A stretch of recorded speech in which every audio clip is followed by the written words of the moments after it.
Un chat, le Bénin, la Côte d'Ivoire. Est-ce que les relations ont évolué avec ces pays voisins? Est-ce que vous êtes prêts à une désescalade et à quelles conditions, camarade président? Ça ne dépend pas de nous. C'est eux qui ont lancé l'hostilité. Je vous rappelle quelque chose. Quand nous sommes arrivés, nous n'avons pas de problème avec quelqu'un.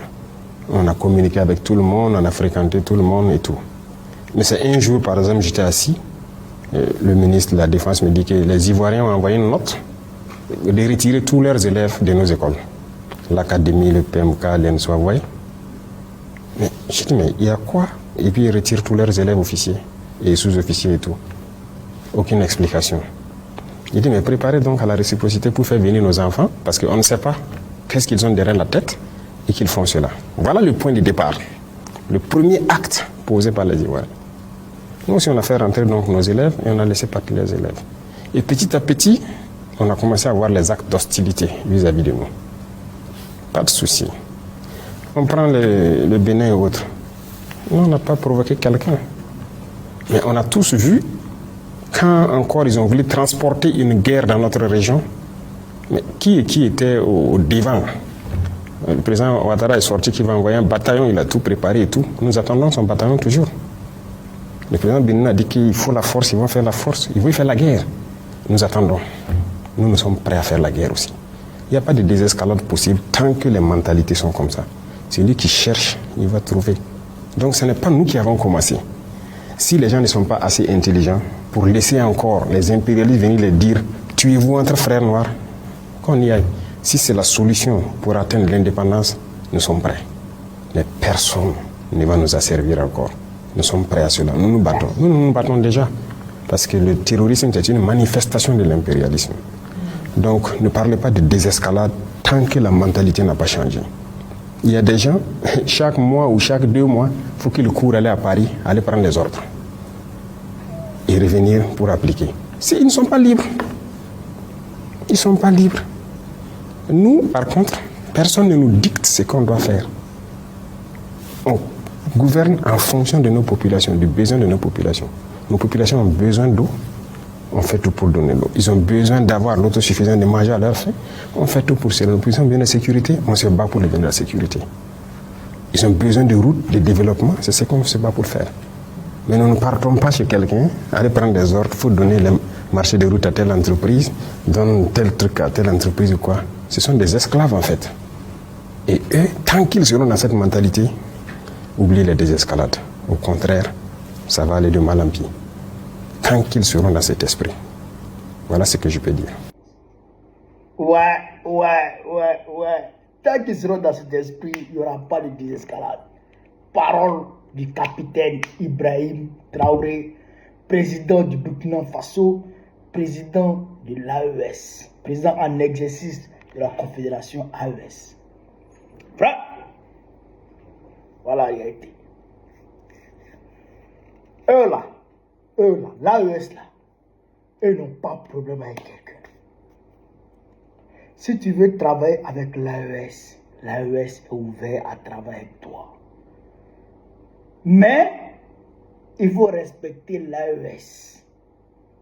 Quand tu arrives devant un dirigeant de l'AES, pour dire que tu veux travailler, tu veux collaborer, tu veux coopérer avec son pays, il faut que tu le regardes d'égal à égal. Il faut que tu discutes d'égal à égal. Il faut que dans ton esprit là, il faut que tu te dises que l'homme qui est en face de moi là, c'est un être humain au même titre que moi. Voilà la vision de l'AES. Voilà la dynamique de l'AES. De l'autre côté, Dra et puis Patrice Talon,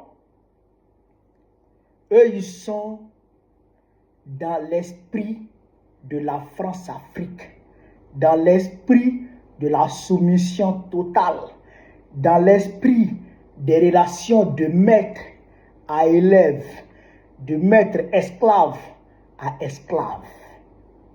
Ces deux positions diamétralement opposées. Ce ne sont pas des gens conflictuels. Ils n'aiment pas parler. Eux, ils veulent travailler pour que les populations de l'AES puissent être à l'aise comme les autres populations à travers le monde.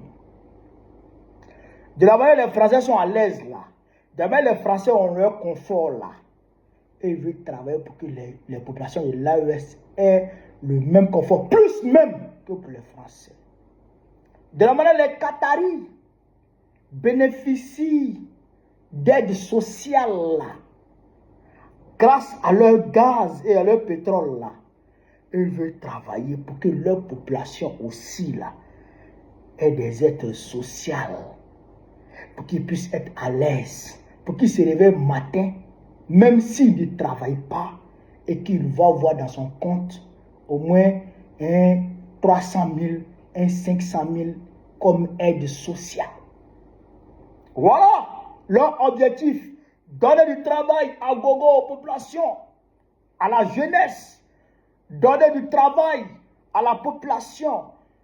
Frère, une vie meilleure, des conditions de santé, des conditions c'est-à-dire que de vie, des conditions de vie meilleures. Voilà leur vision.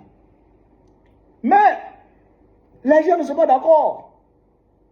Les maîtres de Draman ne sont pas d'accord. Les maîtres de Patrice Talon ne sont pas d'accord. Donc, eux, ils ne peuvent pas s'entendre avec Ibrahim Traoré. Ils ne peuvent pas s'entendre avec les dirigeants de l'AES, puisque les dirigeants de l'AES sont de fait opposés à leur maître. Les dirigeants de l'AES ne font pas ce que leur maître souhaite. Donc automatiquement, eux, ils deviennent ennemis, d'accord, des dirigeants de l'AES, parce que les dirigeants de l'AES ne se soumettent pas à leur maître. Voilà la vérité. Et donc pour ça, ils acceptent tout ce que leur maître leur demande. Draman Ouattara, chaque 3 semaines, il s'en va à Paris pour aller prendre les ordres auprès de Macron. Et il rentre, il vient les appliquer. À l'heure où je vous parle, les planteurs de cacao n'ont pas encore leur argent. Ils ont déjà pesé le cacao. Il y a certains cacao qui ont été enlevés, mais les gens n'ont pas encore reçu leur argent. Ça fait maintenant près de 7 mois que les gens n'ont pas encore leur argent. Ah! Voilà la réalité. Donc, IB et puis Ouattara, ils ne peuvent pas s'entendre. IB et puis Talon, ils ne peuvent pas s'entendre. Au grand jamais. Tant qu'ils seront soumis à Macron, eh bien, ils ne pourront pas s'entendre. Vous comprenez ça?